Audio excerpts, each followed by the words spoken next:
mana titik nolnya kita ambil.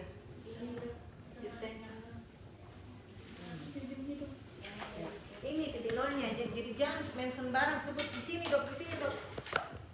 Baca sendiri tuh penuntut sudah bilang 60 derajat, baru kau arahkan dari samping. Otomatis yang ini titik nol. Kalau ini titik nol, maka kita akan berada di sini, di medial. Itu pelajaran waktu masih SD tentang sudut. Itu harus dipakai.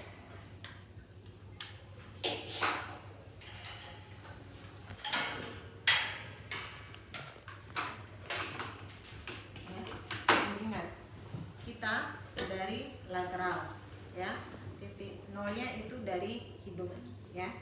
Jadi ini kita anggap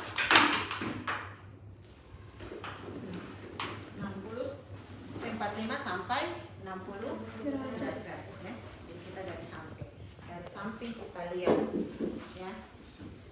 Sebenarnya kalau dari palpebra kita harus lihat betul-betul palpebranya bagaimana, apakah ada diferensiasi atau tidak. Jadi kita minta dia menutup mata, kita lihat dari atas, ya, bawah juga. Kemudian kita lihat apakah dia menutup sempurna dan apakah dia membuka sempurna.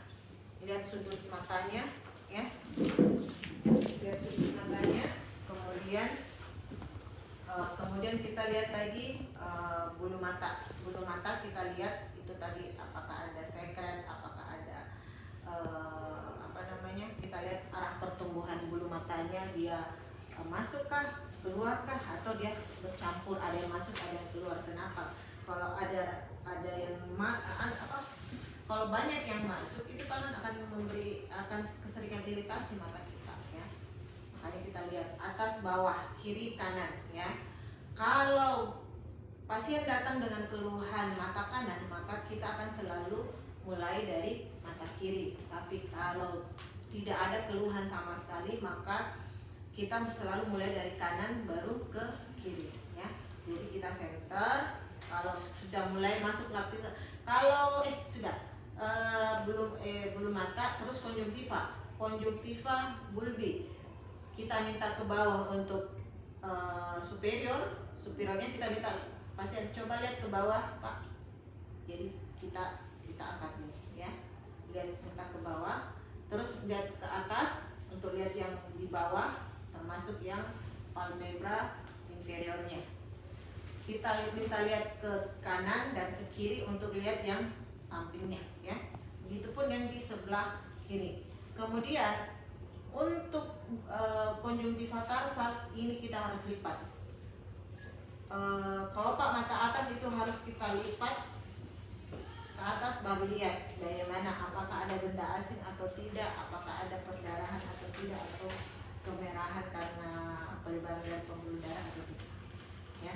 Jadi dilipat ini kelopak matanya pasien ke atas, ya. Lalu kita lihat, bandingkan kiri dan kanan. Kemudian masuk lapisan kornea, lihat ada kekeruhan atau tidak, apakah ada benda asing di permukaannya atau tidak.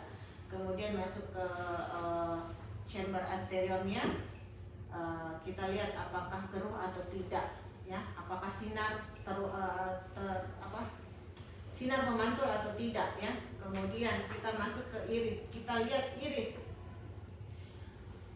apakah dia bulat sempurna.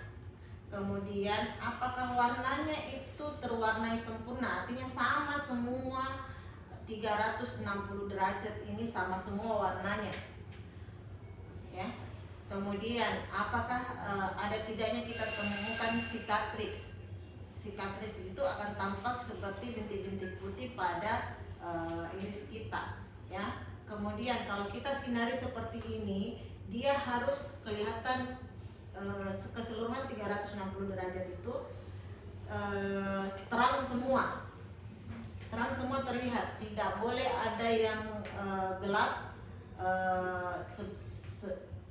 satu sisinya. Jadi kalau ada dia gelap, karena kan kita ini misalnya ini iris, ya, berbentuk bulat.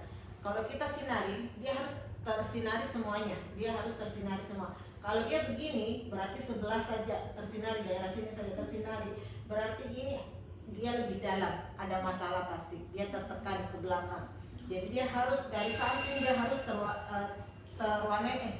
tersinari oleh cahaya ini, ya. Makanya harus terang semua. Kalau ada yang menggelap berarti ada yang lebih dalam atau ada yang lebih dangkal, ya.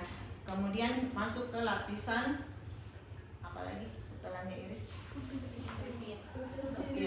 Pupil kita harus perhatikan dia bulat sempurna tidak, dia posisinya berada di tengah tidak, kemudian dia ada respon tidak terhadap cahaya, ya.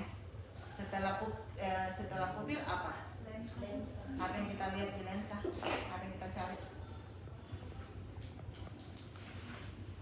Apa yang kita cari di lensa? Hah? Apa yang kita cari di lensa?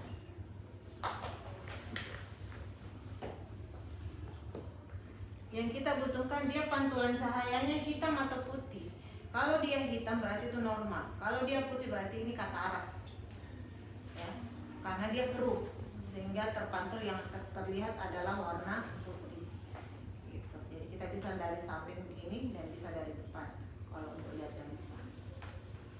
Gitu untuk anterior. Masuk ke posterior. Untuk posterior kalian harus duduk berhadapan, kemudian sejajar, ya. Jadi kalau mata kanannya kalian mau periksa, maka pemeriksa harus pakai mata kanan juga, ya. Ini cara pegangnya, yang tiga ini yang memegang. Ini bisa di sini untuk menguatkan, ini sebagai pengarahnya di sini. Ini yang fiksasi ke kepala. Jadi kalau dari jauh bisa kita pegangnya bisa begini, tidak ada masalah. Tapi kalau sudah mendekat, ini harus ke kepalanya di bagian atas, supaya ini yang mengontrol supaya tidak terlalu jauh ke dalam, tidak tercolok matanya pasien.